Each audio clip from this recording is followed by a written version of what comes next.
Welcome to Convos and Coffee. Hello. Hi, everybody. Welcome. This Tuesday, I am so happy to be here with you all. I wasn't around last week, as you know, because I was traveling. I took my daughter Lucia to college, and it was a really, really emotional week. I'm going to talk a little bit about it today with my guest, who also dropped her firstborn off to college. And it was really tough. It was really tough. So we're going to tell you about that. But I feel this is like the first day that I'm getting myself together a little bit. Got my coffee. I'm using a china that's been in our family for a long time. Today I pulled out the nice china because it just felt really pretty. And anyway, so I'm so excited to have my guest today. Her name is Nyakio Grieco. Some of you may know her, some of you may not. And if you don't, you're going to love her. Nyakio is a beauty entrepreneur. She is the founder of 13 Lune and Relevant Skin Beauty, which we're also going to talk about. And she's a mama, and we just went through a lot. So we have a lot to discuss, so we're going to get to it. And I am going to add her now. 1 second. I hope everyone is doing great. I hope you had a great Labor Day. I slept through most of it. I think I was coming down from such exhaustion. So that was really tough. But yeah, so otherwise we're here. Ko, where are you? Let's see. Here she is. Sorry to keep you guys. Let's see. Okay. Hopefully she'll come in. Ko, are you here? I don't know. Anyway, let's say hi to everybody. Hi, Czech Republic. Hello. Brazil. Here you are. Who else? Germany. I love that you guys all show up. Like, how cool are you? UK. Yes, it was really tough sending Lucia off. And I will share a video that I've been working on, but every time I go work on it, I start crying. So I will share a video about last week with Lucia's permission. I will share a video of her dorm room and some of the things we did to make it super cute. And yeah, so it was fun. I mean, it was a really fun, how do I say, it wasn't fun, but it was a fun project to do together to actually prepare for her first little nest outside of the home. But obviously then it leaves you with just all these feelings of like loss, frankly. I mean, I was quite a mess. I don't know where Ko is. Where is she? What's going on? Hi, Barcelona. Hi, Ohio. I love Shameless too. Yes. Okay, I'm going to keep talking until while we, hi, Slovakia, while we wait for Ko. What tea are you drinking now? So I'm drinking coffee. This is coffee. This is I think it's a Peet's coffee. It's a French roast Peet's coffee that we have. Hello, Japan. What else? What can I say in French? Bonjour, comment ça va? Dr. Isles, hello. Belgium, India. Wow, this is insane. Okay, so what I'm really excited about, if Ko can show up, is for us to talk about all of her her skincare brand, and also 13 Lune, because she helps inspire and discover like brown and black beauty founders and their brands. But their brands are made for everybody, all skin types. It's all inclusive, but it's really great. So no, I don't speak Arabic. Hi, Bangladesh. All right, hold on. Let me see where she is. What's going on? I don't know why she's not here.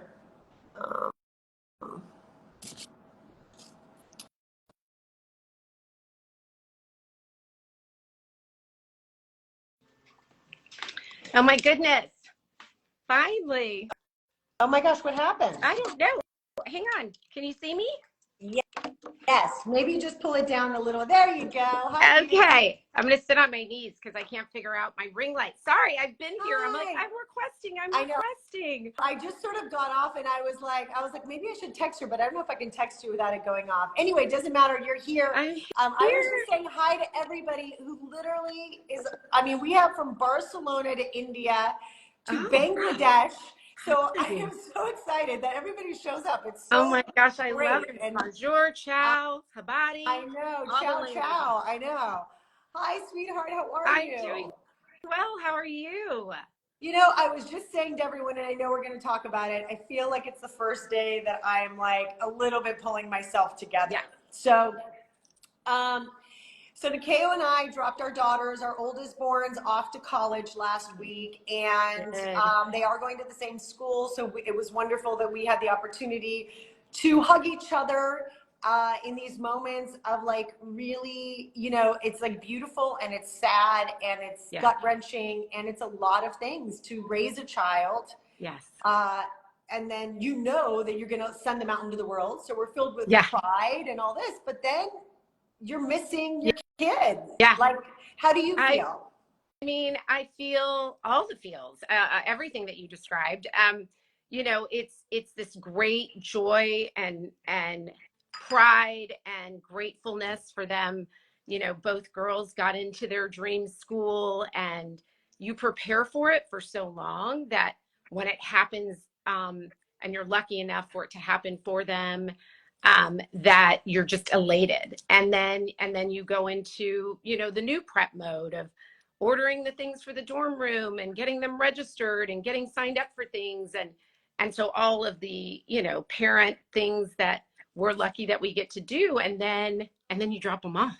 Yeah. And it is excitement, it's ups and downs, and you know, there's just nothing that really prepares you for birthing a child, and 18 years later, which seems like it happens in 5 minutes, that you're sending them off into the world. And, you know, I keep reflecting on, it feels like it's been weeks, it's been days since we Isn't got that home. weird? I feel like Yeah. the anticipation of it and of all these months of anticipating it and then planning it and then getting there and putting it into action, it was just a drop. Like, I think that Yeah. that's why I was such a mess Yeah. on Friday and Saturday and Sunday. Like, I had to come Yeah. down from this adrenaline rush, really. Absolutely. Yes, it is. It's all the things. And then you get home and it's so strange that they're not, you know, at the dinner table or in their rooms. I actually haven't even gone in her room since I got home on Saturday because I'm not prepared. A friend of mine with an older child said, don't go in that room for 2 weeks or else you're going to lose it. So I haven't done it. I ran through hers. I had to get something in her room. And I took a deep breath and then I ran through really quickly and I didn't look at anything and I got what I needed and I ran out and that was it. I haven't been in there yet. Haven't been in her bathroom, just sort of avoided that corner of the house.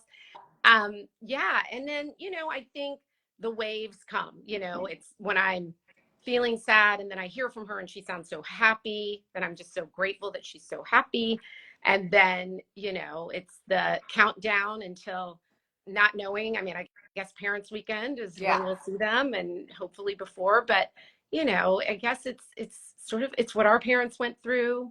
It's what their parents went through when they left the nest. And, you know, and it also gives us this really special time with their younger brothers, who are also the same age. So we will be on this track together. And I just was reflecting on when I saw you, I think it was Friday, when I ran into you walking down the street and we both just burst into tears. And so there's also community in that we're so blessed to have. I'm so grateful that she's going to school with other kids that she knows and other moms that I know, that we get to have this experience together. And, you know, I know they're going to soar and they're going to fly and they're going to go through their feels and their ups and downs. And so I'm really excited for this next chapter. I have to tell you, I think I already told you, but a funny story that I just want to share with everyone. So after we burst into tears on Friday, and that day was a really hard day for us, we flew back the next morning, and I was at the airport,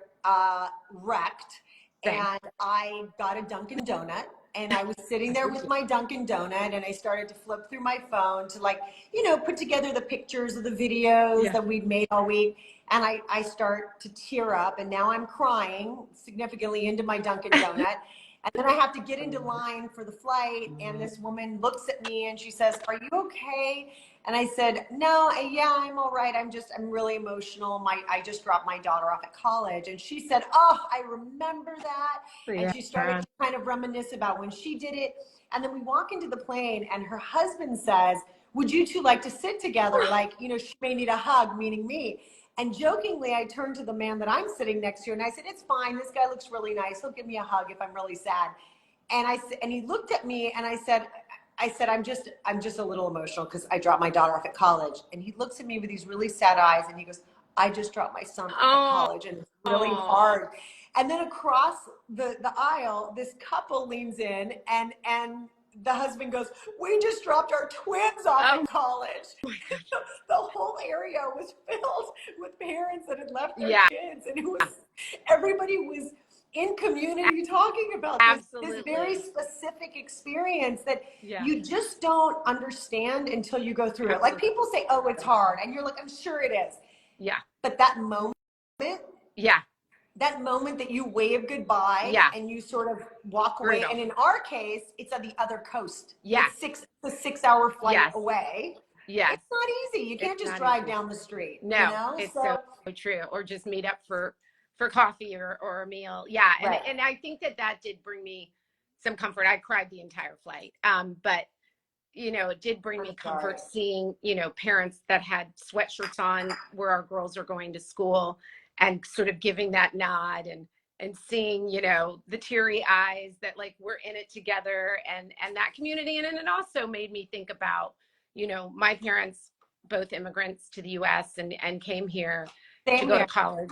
To college from Kenya. And I just kept reflecting on the fact that, like, how lucky are we that we get to be parents that take our kids to school and get them moved in and get their room ready. And when I was talking to my mom afterwards, and I was so teary, and I think my parents were teenagers getting on a plane, coming to a country they'd never been to before. They didn't know each other. They both are from Kenya, but they had never met, and didn't know other kids coming to the US to their separate schools. And you know, just how brave these kids are that aren't lucky enough to get to have parents be a part of the journey, and how lucky we are that we get to, you know, we're not just seeing it in pictures or online, that we know what their dorm room looks like. We know where they're going to be eating. We know where they're hanging out. We get to even just having the internet, you know. I think you're about right. my I grandparents. think that's the other thing that's really changed a lot, is that just having social media and having the internet has connected people. Like, our kids were able to meet people before they got there. Which, you know, is a good thing. It kind of gives you a little bit of a familiarity, at least a jumping off point. Absolutely. I'm sure it's going to change a million times. But yeah, I think it was so different before. And so your story also, your parents, both educators, right? You moved from New Jersey to Oklahoma, and then you ended up going to University of Oklahoma, right? Where your father was also teaching. So you've had a very diverse kind of, like, different cultural systems of America, right? I mean, I'm imagining that New Jersey to Oklahoma is one thing, and, like, you know, you live in LA, like, we have different, and now your daughter's going back east. So it's like, there's a lot of different. But I think that you have, I mean, the great thing about having parents who are educators and who went to school is that education is I would imagine, an important part of it's something that you promote within your family. Because families that don't go don't maybe deem it as important. And that's also, you know. So no, my parents were very lucky that they got to come from Kenya. My dad went to Amherst. My mom graduated from Syracuse. They both became professors, deans. So, you know, the collegiate experience is part of my DNA. You know, I grew up on a lot of college campuses and their careers, starting in New York, and then New Jersey, and then ultimately raised in Oklahoma, which was quite different than the East Coast, but, you know, had a lovely experience. And they actually wanted me to go to the East Coast, and I applied to all the East Coast schools. And then when it came time to go to college, I begged them to let me stay home because I wasn't quite as brave as our daughters and didn't want to be that far away from them. And they said I could do it for 1 year. I ended up staying the whole time and graduating. And it was this feeling of comfort of having them a few stoplights away, seeing my dad on campus, looking in the windows of my classrooms. And then as soon as I graduated, I took off and moved to LA 26 years ago. And I think about how sad my mom was when I left to move to LA, and I was already a college graduate. And so, you know, there is something about that deep connection that we're so lucky to have with our kids. And yeah, the diversity of growing up with educators. I have a lot of educators and farmers and healers in my family. And so education is really at the core of everything I do. And so even though I'm not an educator per se, you know, even in the beauty industry, I've had so much fun learning, researching other cultures, understanding that, you know, beauty rituals and beauty ingredients that we use across this entire industry of the beauty industry come from marginalized parts of the world, where, you know, from true storytellers. And that to me is sort of my version of educating people about rituals and culture through the lens of beauty, and also skin and how to best treat it and to help others. Tell us, I'm going to interrupt you because I want to hear the story. I want you to tell us a little bit about like when you took your first trip to Kenya. And your grandmother had a beauty ritual that was the inspiration for you ultimately going on to be this, you know, beauty mogul. And we're going to talk about your two businesses, but like, tell us about that. Cause everyone knows me knows that I really love culture and heritage. And I believe in us really bringing our heritage to our lives, our daily lives, and incorporating them. Like sometimes we think, oh, this new thing was invented. And in fact, it's not true. Like my mom will say, no, we've been doing that forever. We just didn't have the money. Using oil on our We skin. didn't have the money to package it pretty and put it at, you know, 30 Lune, but we did use those things. We just did it at a smaller scale. Absolutely. And so tell me about that story. Yeah, so I went to Kenya for the first time when I was 8 years old. My parents took me home to meet my family. And my grandmother, who was also named Nyakio, I'm named after her, was a coffee farmer and educator herself. And we would walk around her farm and pick up coffee beans at the end of the day, and we would crush them, and we would add oils from her kitchen hut. And then we would take rods of sugarcane that she also grew on her farm, and we would use it to exfoliate our skin. We would add the solution and then use the sugarcane. And I remember it was like a magic trick to me because your skin would be so glowy. And, you know, I didn't know the term exfoliation at the age of 8, but, you know, that was how I was taught to treat the skin. And then my grandfather died before I got the chance to meet him, but he was a medicine man. And so even as a kid growing up in Oklahoma, my mom would always say, you've got to use oil to fight oil. And, you know, when you go through those transitions in your skin, really applying oil to your skin will help to balance out the oils in your skin and help your pimples to go away. And, you know, using things from the earth. You know, I grew up in the 80s where all my friends got to run to the pharmacy and buy all of the things. And my mom was, you know, they didn't call it clean beauty back then, but my mom would always say, you've got to use things that are natural, that are good for you. You don't need all those chemicals to treat your skin. Look at your grandmother, look at your aunties, look at my skin.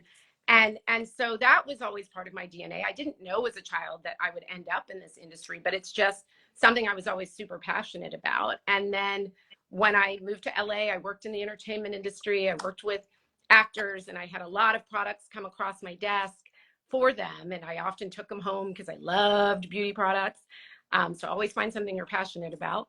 And I would notice when I would look at the labels, because I was taught to read the labels before applying things to my skin, that a lot of times they would include things like marula oil or coffee seed oil, or, you know, ingredients that I recognized that came from the continent of Africa. But at the time when I started my first brand, there weren't really a lot of brands talking about Africa and the sophistication of Africa and all the rich resources. Yet across the entire industry, people were using ingredients from Africa. So I left my job to start making my grandmother's coffee scrub. And so that's how I ended up in the beauty industry back in 2002 and launched that brand at Fred Siegel. And then I moved into face oils. And that was a time when everybody was like, don't put oil on your skin. You know, people, I'd say outside of the States, have always used face oils, but it was very new. at that time. And I would, use these ingredients that came from the earth and ingredients that I knew would help treat the skin. And so that's how I built that business and ultimately sold it to Unilever back in 2017 and started all over at the age of 47 with a new business. Wow, you're amazing. You know what? I love your commitment to it and to this. It's interesting that you say this thing about clean beauty, because my mother, the same, has always believed, like, she's a big believer in olive oils, and she's a big believer in, like, she was always like, no, just put olive oil in your hair, or just, she would make eggs with olive oil. I don't know. She'd have these like natural remedies, everything. Yeah. And she was always thought it was such a waste of us sort of buying certain things that weren't clean. Now we are a little bit table stakes. Now we understand clean beauty, but there are still brands that are out there, like known brands that our children are using that are not good for you. And so I just have to say, on a side note, those of you that have an 11 or 12-year-old girl walking into Sephora or some places that are just like buying out some of these brands, not all of them are clean beauty. Like, they're not. And I just think it's terrible that now that we know what we know, that we're putting in this stuff that's so bad for young skin, given that already they shouldn't be wearing makeup because they don't need to be wearing makeup. But not that we need to be wearing makeup, but I'm just saying. I'm not wearing makeup right now. Not wearing a lot of makeup. But I just think that, I don't know. I just think that, like, I don't remember being that age. And anything, but I had a frosty lip gloss. Yeah, I love whatever it was. Yes, I love lip glosses. And maybe a mascara, but I didn't put on. I see some of these girls and they've got foundation on their face. I was like, what are you doing? You're 12. Your skin is ideal for being foundationless. I think a big part of that is just, today's age and TikTok and Instagram, and, people are definitely, even the young ones, definitely more educated about learning about, the products that they can consume. And it's a little scary when I see, girls under the age of 20 using retinol on TikTok, and it really is, I think, important, and the onus is on the beauty industry to better educate, especially young people, on when it is time to bring in certain ingredients and treatments and things like that so that they can preserve their skin, Retinol seems like a crazy one, because I mean, I didn't even like really understand retinol till the last like 5 years. Yeah, same. And so that seems really strange to me that is being marketed to young skin. Yeah. I mean, that is just, what makes me wonder is also people that are doing things way too young, what is going to happen to their skin? Like, is it really going to look better? Because frankly, we look great at our age. Like, I don't want to look like someone else. I want to look like myself, but take care of my skin, all the normal things. But like, I don't, this mindset of, of doing that. Like, retinol, like when you are in your stage of like your acne prone skin, which is normal because of your hormone changes. Does retinol really do anything? That's anti-aging. No, it's interesting. I mean, there's several ingredients that, it's things like retinol can be extremely drying to the skin. And, when we age, we're born with a certain amount of oil in our skin. And as we age, we lose those oils. So if we're dehydrating, and the key to the most flawless skin is hydration, right? That's still the number one skin concern across the industry, is lack of hydration in the skin. And so if you're depleting that hydration and sort of forcing those oils at a young age, it probably will not turn out well, and you will need certain treatments or opt for certain treatments a little earlier in life, because you've sort of done this damage. And our skin is our biggest organ. It's so important that we are treating it with the care and necessity based on our age that we need to do. And, with my brand Relevant, what I love about it is that, it's sort of a culmination of this is my second founded beauty brand that I sell at 13 Lune and Sephora in the UK. For anybody who's overseas, you can check it out online at Sephora UK. But I went into it intentionally, not only to celebrate, the beautiful global ingredients that come from around the world that are efficacious, but also to do it at safety levels for not only age safety levels, but do it at safety levels for, we all have melanin in our skin, but making sure that everybody feel seen at shelf and doesn't feel left out at shelf. And I wanted to create something that, you know, there are products within Relevant that my 13-year-old son uses, that my 18-year-old daughter uses, that my husband, who has a lot less melanin than I do, he uses, that I use, and, you know, clinically tested at safety levels, so that we're making sure that you're growing up with your skincare. And then for those of us that are over 50, like myself, you know, preserving our most, you know, healthy glow and healthy skin that are promoted by, you know, not only products, but sleep and water and all of the things. Yeah, tell me, so let us just make a distinction. So Relevant Skin is your beauty line that is also, it's a line for all skin tones. Yeah, it's an all skin tones, types. Yeah, clinically tested for all skin tones and types. And it's a skincare brand, but then I also recently launched Skin First Cosmetics. And, you know, I talk a lot about, you know, our tagline at Relevant is your skin seen. And, you know, as a woman of color, there have been many times that I've gone to shelf and felt left out at shelf and known, you know, because I'm in the industry, because I know so much about these ingredients, that I would turn over the labels and say, ooh, I could never use a peel at that percentage. It would cause hyperpigmentation, hypopigmentation. I have eczema, like it could be extremely damaging to my skin. And so how can I make sure that, you know, for instance, I have a Soul Tone toner that has 5 acids in it, but it's 5 acids at levels that you will get the results that you want. But if you are darker, you know, deeper complected like myself, or anywhere in between, that it's done at safety levels that are not going to damage the skin. And then with my cosmetics, you know, we have, for instance, 36 shades of blurring foundation powder and foundation sticks, and 36 shades that will meet everybody at their level of melanin. Our deepest shade I named number 1 because I wanted to make sure that people who have often felt left out at shelf knew that I was hyper prioritizing them. But then my most fair shade, which is even too fair for you, is number 36. And I don't use words like dark or light or medium deep. I don't like to be called dark. I like to feel empowered by my beauty choices. So we use words like empower and inspire and delight for our families. And it goes beyond, you know, there's so many products. The market is, you know, full of options, but I wanted to create something that went deeper than skin and was really emotionally connecting a consumer to feeling seen. And so that leads us to 30 Lune. So with 30 Lune, you've created an e-commerce platform that basically allows us to discover brands that were built by darker Black, you know, sort of founders, but their skin, but they are for everybody. Okay. So it's 13 Lune, and 13 Lune is the first of its kind, truly inclusive beauty retail platform, where 90% of the brands that we carry are created by people of color from all over the globe. So Africa, South Asia, East Asia, all over the globe, the Middle East. We have more Latina, Latinx, and Hispanic founded brands than any other retailer combined.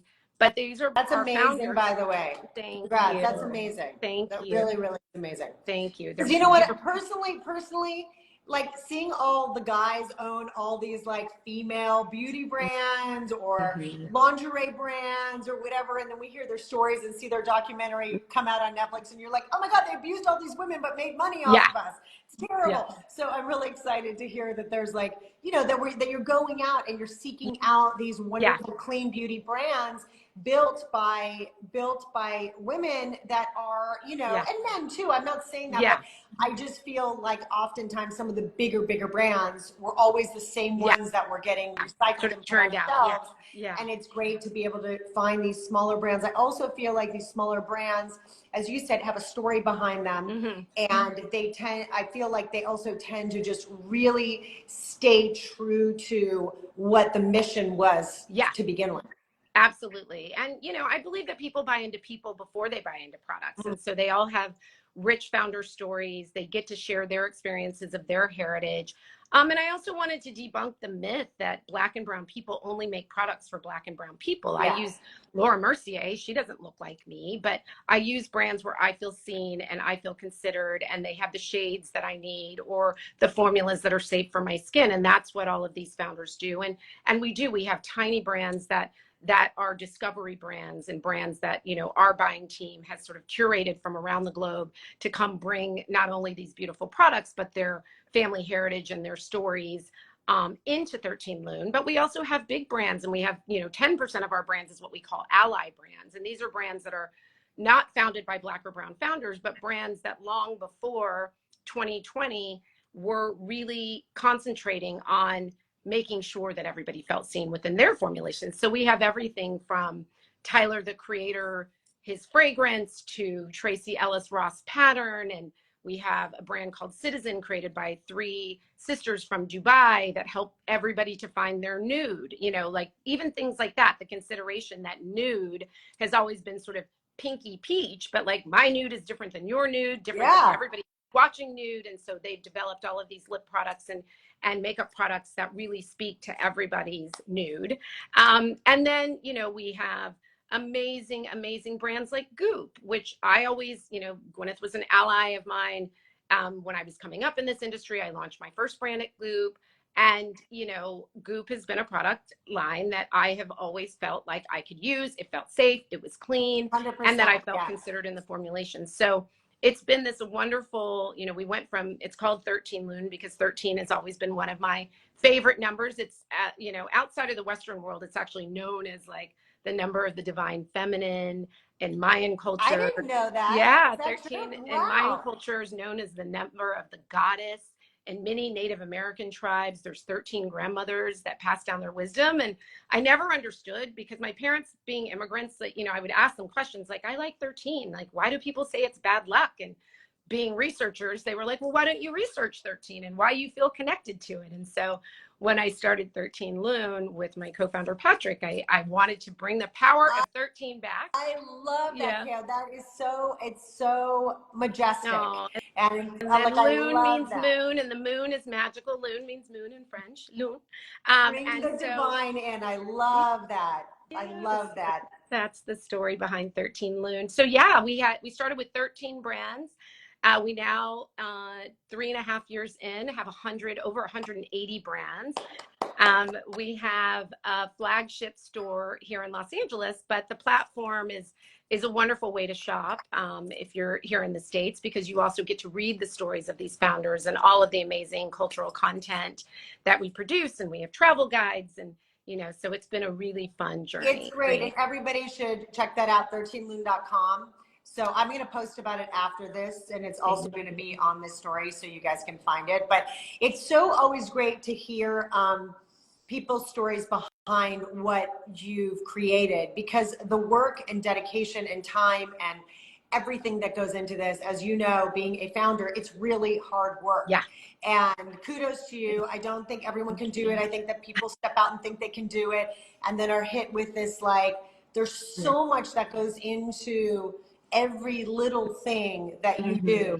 And so congratulations, because thank you. It's really difficult, you know, and there's a lot out there, but I feel like what you're doing and what you're continuing to do is just something that speaks to the entire world. Like, even though you have a flagship in LA because you live here, like, you know, I will be walking through London or Paris, and there will be 13 Lune, and it will like all manifest. So that's what we're manifesting.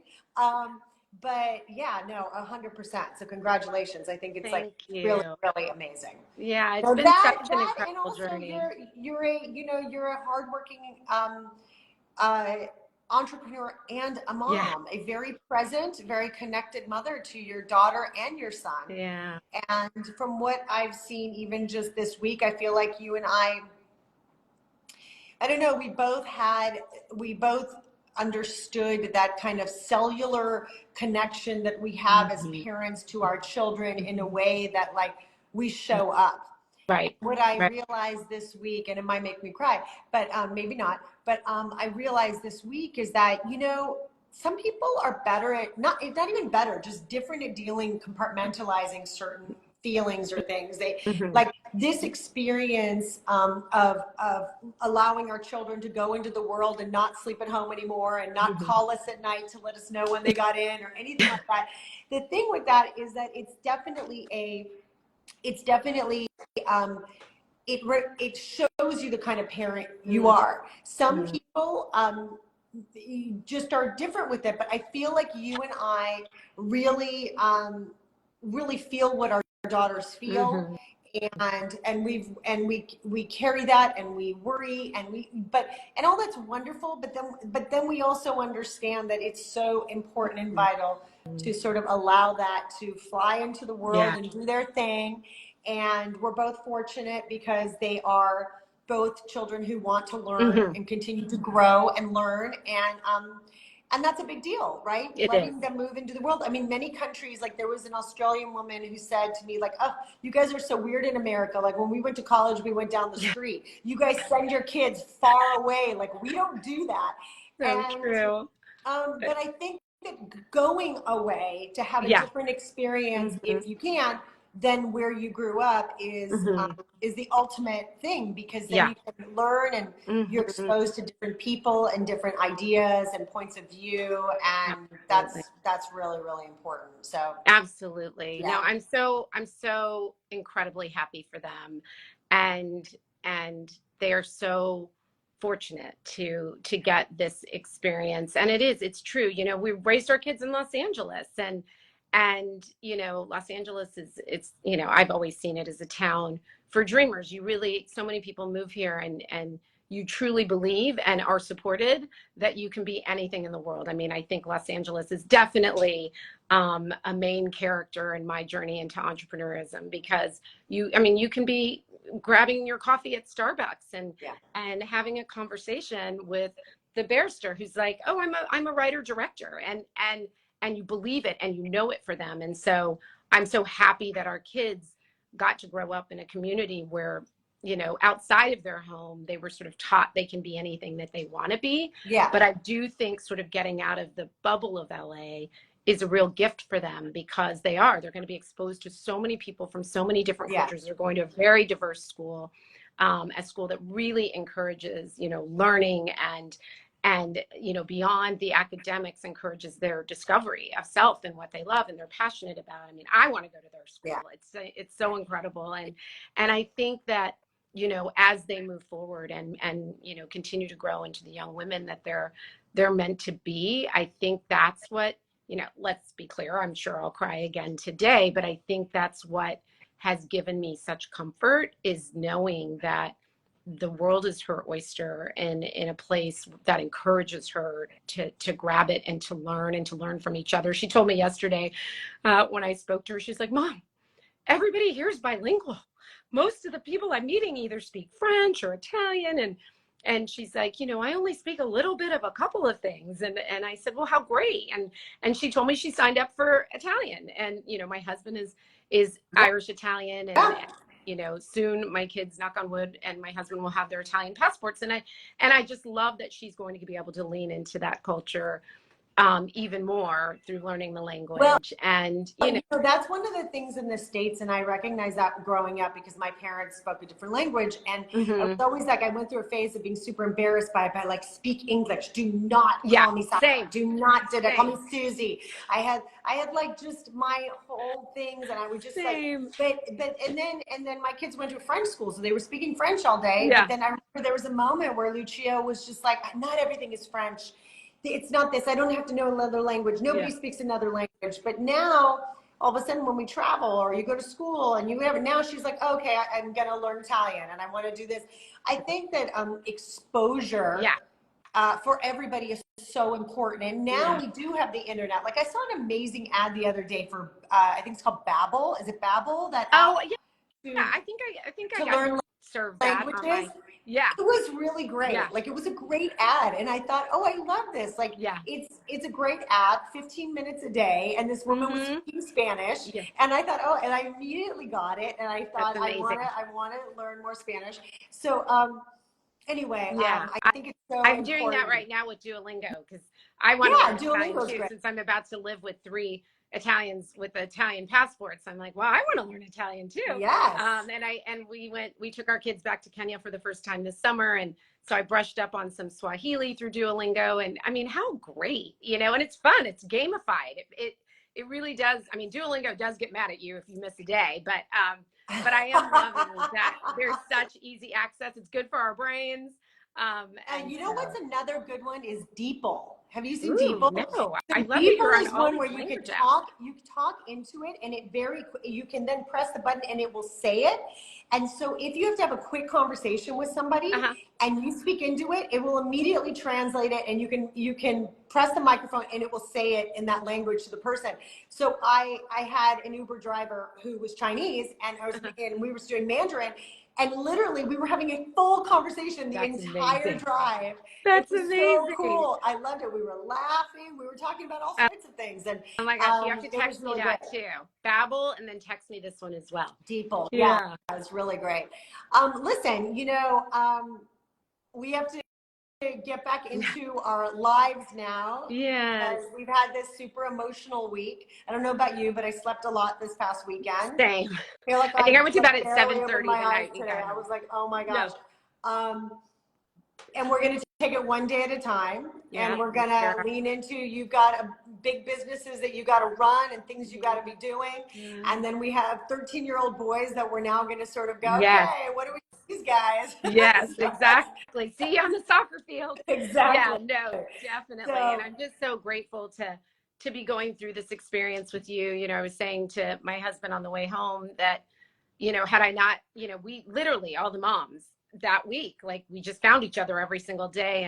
And to know that we've now got this group chat of moms from our school and get to look forward to seeing each other for Parents Weekend and lean on each other and have our kids check on each other is just the icing on top of this amazing experience. So I just want to say thank you. Thank you. You're making this transition much easier for me and for us. So thank you. Thank you so much too. I truly,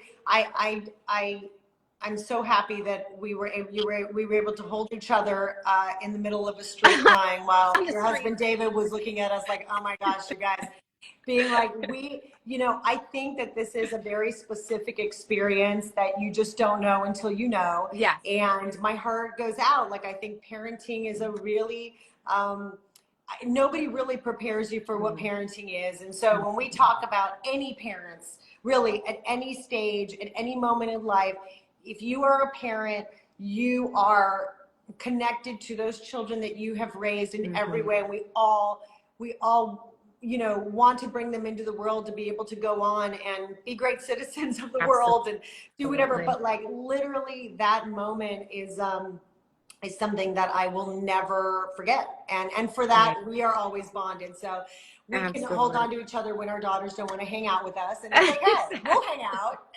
Exactly. But that's also just part of, I think that's just part of growing up. Yeah. You know, we all did it. It's like you kind of have to just release from your parents in order to find your own identity and your own thing. So it's all positive. But at the end of the day, I think just parenting is definitely